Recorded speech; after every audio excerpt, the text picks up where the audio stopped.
The Midnight Hauntings.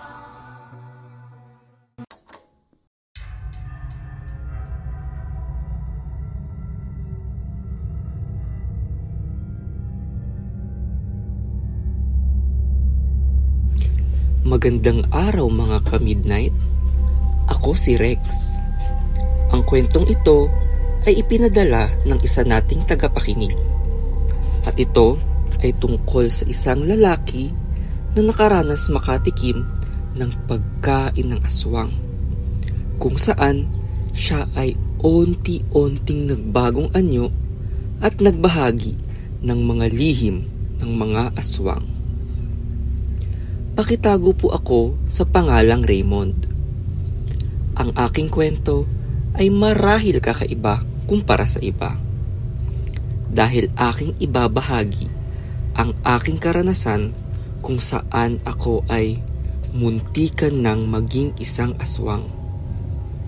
Lahat ng ito ay nagsimula nang dumalaw ako sa isang probinsya. Kabinataan ko pa nun, kaya mahilig akong dumayo sa malalayong probinsya gamit ang aking motor. Nakalimutan ko ang unang-unang bilin ng matatanda para maiwasan maaswang. At ito ay huwag basta-bastang kakain ng pagkain nang hindi alam kung saan ito nanggagaling. Dahil nakaranas ako ng gutom, ay naisipan kong kumain sa isang maliit na karinderya na walang tao.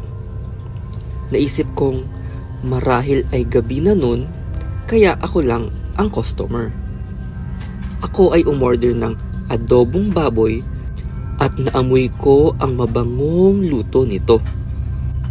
Napakasarap ng luto nito matapos kong makatikim ng ilang subo. Ngunit naalala ko ang bilin sa akin na laging pataka ng kalamansi, ang pagkain na hindi ako pamilyar. Nang biglang naging laman ng tao ang aking pagkain. Halos maduwal ako dahil madami na akong nakain. Imbis na harapin pa ang mga nasa karinderya, ay agad akong kumaripas ng takbo para makalayo sa lugar na iyon. Nagmamadali akong mapunta sa syudad habang nanghihilakbot sa aking nakita. Pag-uwi ko sa amin ay agad akong nakaramdam ng masama. Bilog ang buwan noon at pakiramdam ko ay lalagnatin ako. Kinukumbulsyon ang aking buong katawan at pinagpapawisan. Pinuntahan ako ng aking nobya na si Jonah at inalagaan ako habang ako ay may sakit. Sa una ay akala kong tapos na ang aking dinaramdam. Hirap akong makatulog nung gabing iyon at ako ay nananaginip na may kumakausap sa akin. Sayang daw na hindi ko naubos ang pagkain, kaya mabagal ang magiging proseso ng aking pagbabagong anyo. Sa aking panaginip ay nagpakita ang nagsasalita. Tumambad sa aking harapan ang isang aswang. Mabuhok at maitim ang balat nito at kitang-kita ang mga pangil niya. Sinabi niya na kapag ako ay makatikim ng dugo ng tao bago ang isang buong linggo, ay magiging ganap na aswang din daw ako. Paggising ko nun ay hingal na hingal ako at nakaramdam ng matinding gutom. Kaya naman agad akong humabhab ng pagkain niluto ni Jonah para sa akin. Sa hindi maintindihang dahilan ay nakaramdam ako ng kakaiba at tila ba may mali sa aking sikmura. Bigla akong nagsuka at nailabas ang lahat ng aking kinain.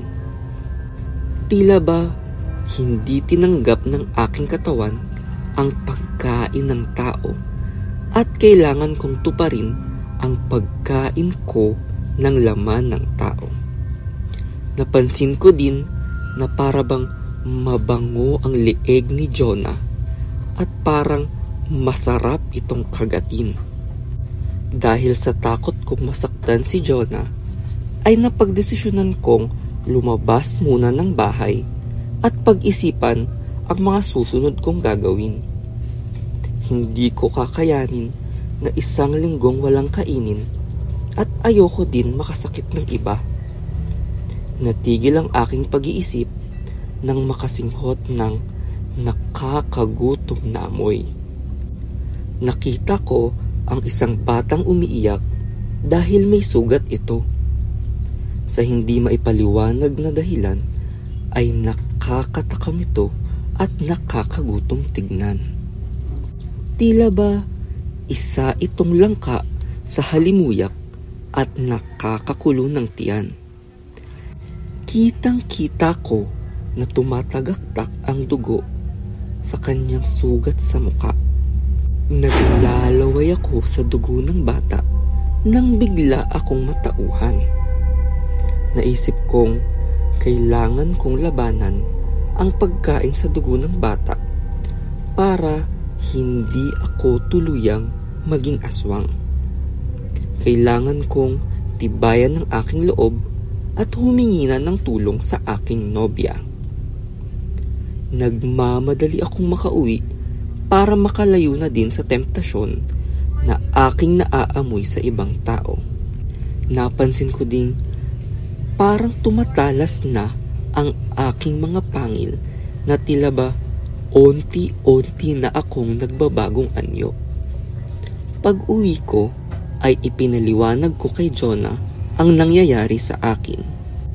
Pinakalma ako nito at sinabing hihingi kami ng tulong kinabukasan mismo sa kakilala niyang albularyo. Naisip kong itulog na lang ang aking nararamdamang gutom muna.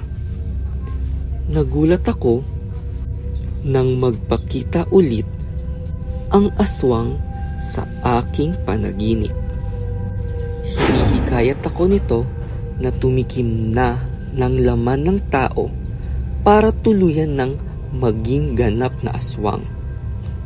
Sinabihan ko itong hindi ako papayag maging aswang at tumawa lang ito ng tumawa hanggang ako ay magising.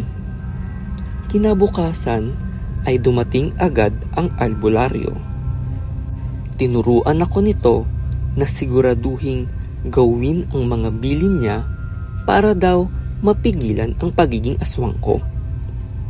Binalaan niya ako na kailangan kong inumin ang ibibigay niya sa akin at inabutan niya ako ng bote ng langis para malabanan daw ang aking pagiging aswang. Kailangan ko daw inumin ito sa tuwing ako ay makakaramdam na gusto kong kumain ng laman ng tao. Siguraduhin ko daw na umiwas sa mga buntis o mga bata dahil matapang masyado ang mga amoy nito. Naisipan kong tikman ng langis at ako ay napasuka sa lasa. Sobrang lansa ng lasa nito at medyo mainit sa lalamunan. Halo-halo daw na dahon at langis ng hayop ang nalagay dito para kontrahin ang sumpa ng aswang. Para daw sigurado, inumin ko ito ng 1 buong taon para hindi bumalik ang sumpa sa akin. Ilang buwan din kaming namuhay ng mapayapa ni Jonah. Laking pasasalamat ko at tinulungan niya akong makahanap ng tulong sa aking naging kalagayan. Ngayon ay mag-iisang taon na ang nakalipas nang mangyari iyon sa akin.